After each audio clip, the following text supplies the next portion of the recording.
की खबर। आदिशक्ति पीठ मां रतनगढ़ देवी पर 1108 कुंडी विशाल महायज्ञ का आयोजन 25 नवंबर से 4 दिसंबर तक।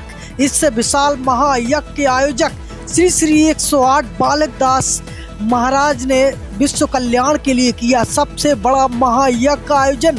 इस संबंध में समाज सेवी रिशपाल सिंह होलकर ने भी दी जानकारी। तस्वीरों आपको दिखा रहे हैं जहां पर आदिशक्ति पीठ मां रतनगढ़ देवी पर सबसे बड़ा विशाल महायज्ञ माना जा रहा है, जिसमें 1108 कुंडी बनी हुई है जो समूचे सर्व जाति विश्व कल्याण के लिए है। और इस संबंध में लाहौर से समाज सेवी वीर सिंह बघेल ने भी विस्तार से जानकारी दी है। तो ये तस्वीरें आपको आदिशक्ति पीठ माता रतनगढ़ देवी की दिखा रहे हैं जहां पर सबसे बड़ा विशाल महायज्ञ का अनुष्ठान हो रहा है। और इस महायज्ञ में पारिषद बनने का सौभाग्य जिन्हें प्राप्त हुआ है, जिन्होंने 6,61,000 रुपये की दान राशि महायज्ञ में अर्पण की है। गोविंद सिंह बघेल चपरा निवासी ने 6,61,000 रुपये इस महायज्ञ में दान किया है। वहीं इस महायज्ञ में भागवत पारिषद के रूप में उत्तम सिंह यादव को भागवत पारिषद बनाया गया है, जिन्होंने 4,51,000 रुपये दान किया है। तो वही मुख्य पारिषद के रूप में गोविंद सिंह बघेल जिन्होंने 6,61,000 रुपये की धनराशि दान की है। तो तस्वीरों आपको दिखा रहे हैं जहां पर उत्तम सिंह यादव भागवत पारिषद ने दान स्वरूप इस महायज्ञ में किया है। इस महायज्ञ को लेकर विस्तार से जानकारी देने के लिए हमारे साथ जुड़ चुके हैं इस महायज्ञ के मुख्य आयोजक श्री श्री 108 बालक दास महाराज ने क्या कुछ कहा है, सुनिए आपकी जनता तलक न्यूज पर। तो हमारे साथ श्री श्री 108 बालक दास महाराज जी, जिनके सौजन्य से विशेष महायज्ञ विश्व कल्याण के लिए, भक्तों के कल्याण के लिए हो रहा है। महाराज जी, रतनगढ़ धाम में यज्ञ करने की भूमिका कैसे आपने बनाई, कैसे आपके मन में आया कि यहाँ पर यज्ञ होना चाहिए? हाँ, सभी भक्तों से विनम्र निवेदन है कि ये जन कल्याण सभी भक्तों के लिए ये यहाँ पर विश्व शांति के लिए 1108 महाकुंडी यज्ञ होने जा रहा है। रतनगढ़ माता का क्या फल है यहाँ यज्ञ करने का? यहाँ का अनंत फल है, माता की महिमा अनंत है। यहाँ कुछ भी करे उसका अनंत फल हो जाता है। इस महायज्ञ में क्या क्या आयोजन हो रहे हैं? इसमें 1108 कुंडी सहस्त्र चंडी महायज्ञ और श्रीमद् भागवत कथा, श्री राम कथा एवं विशाल गरीब कन्याओं का जो है शादी विवाह होगा और भंडारा हो रहा है। तारीख को हो रहा? 4 तारीख। 4 तारीख को। जी। ऐसा माना जा रहा है कि यहाँ दूर दराज से बड़े बड़े संत भी आ रहे हैं। यहाँ जो है भारत के तमाम कोने से साधु महात्माओं का आना जाना हो रहा है और सभी लोग यहाँ महात्माओं के दर्शन करें, उनकी सेवा करें, उसका फल लें। बिल्कुल। तो हमारे साथ आप जुड़ेंगे श्री श्री 1008 महामंडलेश्वर, सबसे कम उम्र के महामंडलेश्वर उत्तम दास जी महाराज। महाराज जी, बहुत बहुत आपका आभार, धन्यवाद। आज जो यज्ञ हो रहा है, इतना बड़ी जिस तरीके से हम जहाँ यज्ञशाला देख रहे हैं, ये यज्ञशाला बहुत बड़ी यज्ञशाला है, क्या कुछ कहेंगे? शाला तो बहुत विशाल है, इतनी सुंदर यज्ञशाला अभी कहीं नहीं देखी हमने जी। 1108 कुंडी की यज्ञशाला है, बहुत विशाल यज्ञ हो रहा है। बड़ी कृपा है महाराज जी की। जल कल्याण के लिए, संत तो परमार्थ के लिए होते हैं और परमार्थ के लिए करते हैं। सभी भक्तों का कल्याण होए, देश का कल्याण हो, सभी के कल्याण के लिए संत भजन करते हैं, यज्ञ करते हैं, तप करते हैं, सभी का हित के लिए करते हैं। महाराज जी, जो विवाह का कन्याओं का जो यहाँ पर हो रहा है विवाह, ये कितना शुभ माना जाता है ऐसे कार्य में? बहुत सभ्य कार्य है जिधर कन्या विवाह, बहुत लाभ मिलता है इसका, बहुत पुण्य फल मिलता है।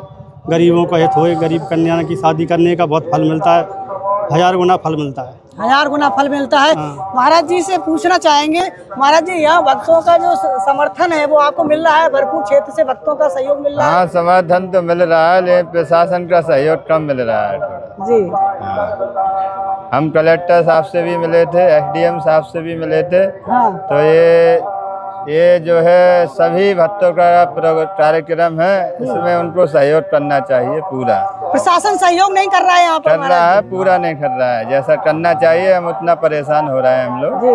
आप क्या क्या चाहिए यहाँ पर प्रशासन की तरफ से? व्यवस्थाएं तो बहुत चाहिए थी, लेकिन अब जो होगा वो माता करेंगे। पानी की पर्याप्त व्यवस्था है? व्यवस्था आज से शुरू हो रही है, हमको पहले ही चाहिए रही।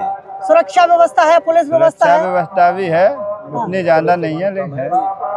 चलिए, भव्य यज्ञशाला पहली बार देखी जा रही है, ये कहाँ से किसने बनाई है, क्या है? ये यज्ञशाला बनाने वाले प्रयागराज धाम, श्री धाम प्रयागराज और बिहार से आए थे। उन्होंने मिलकर इसका निर्माण किया और जो वेदी बनाने वाले रहे वो हमारे मऊ क्षेत्र के रहे, महोनी धाम से जी। और यहाँ पारिषद कौन है महाराज जी? यहाँ पारिषद जो है गोविंद बघेल चपरा के रहने वाले हैं। उनको मैन कुंडी पे को नहीं सबको मालूम। धन की कमी है महाराज जी क्या अभी आपके धन की कमी तो है लेकिन देने वाला कोई नहीं है, देने वाला है। अभी कितना धन और चाहिए, कितनी डिमांड है आपके जिससे आपका ये भव्य धन? अरे हमको कोई मोड़ी मोड़ा तो है नहीं हमारे जी, जो भी है माता के लिए है, जो हो जाए उनकी सेवा, यज्ञ की सेवा के लिए जो भी करेगा उसको आशीर्वाद प्राप्त होगा माता का। महाराज यज्ञ संचालन समिति भी बनाना जरूरत पड़ेगी क्या? बहुत बनाए, सबको बुलाए, लेकिन सब जो है माता रानी यहाँ अध्यक्ष है, कुंवर बाबा महाराज संरक्षक हैं, हनुमान जी महाराज कोषाध्यक्ष। बहुत बहुत धन्यवाद। इस यज्ञ को लेकर क्या कुछ कहेंगे आप? सर्वप्रथम मैं यहाँ की जो जगत जननी विश्व माता है, महामाया है, जो रतनगढ़ वाली माता है, जो मृगुला देवी के नाम से प्रसिद्ध है पूरे क्षेत्र में, जिनके प्रभाव से आसपास के क्षेत्र में लोगों को जीवन दान भी मिलता है। ऐसी भगवती योग माया के दरबार में हमारे संत जी ने इस 1108 कुंडी यज्ञ का आयोजन किया है।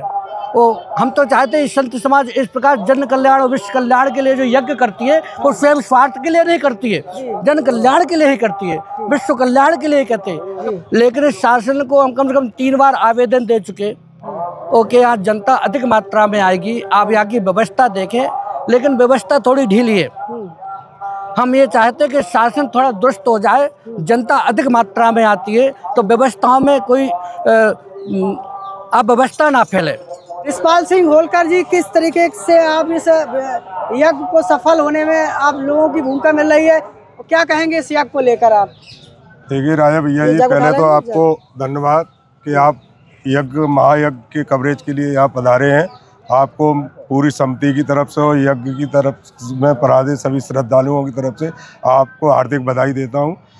यहाँ पर यज्ञ जबकि प्रशासन को 3 महीने से पहले मालूम था कि रतनगढ़ माता धाम पर महंत बालक दास जी महाराज और उनके समस्त संत लोग यहाँ पर करने वाले हैं, और यहाँ पर कई बार इन्होंने बैठकें भी करी और प्रशासन को सूचित भी करा, लेकिन प्रशासन इतनी गिरी हुई हरकत करेगा वो हम नहीं जानते थे, क्योंकि प्रशासन को संत लोग, जबकि संत से बड़ा कोई नहीं है, और ये जो विश्व जननी कल्याण का सबका करने वाली जो महाराज जी ने जबकि सब क्षेत्र के लोगों को यहाँ पर एकत्रित किया, और मैं इनको वास्तव में धन्यवाद दूंगा महाराज जी को कि महाराज जी का ये श्रेणी कार्य इतना अच्छा रहा है। इस क्षेत्र में इतनी व्यवस्था अभी तक किसी भी राजनेता यहाँ पर देखा, मध्य प्रदेश के गृह मंत्री भी थे माननीय महेंद्र बुद्ध जी, और मैं नाम नहीं लेना चाहता हूँ, ऐसे काफ़ी लोग थे जिन्होंने यहाँ पर ये भागवतें करी, लेकिन इतनी अच्छी व्यवस्था जो संत बालक दास जी महाराज और उनके संतों के द्वारा जो की गई है, इतनी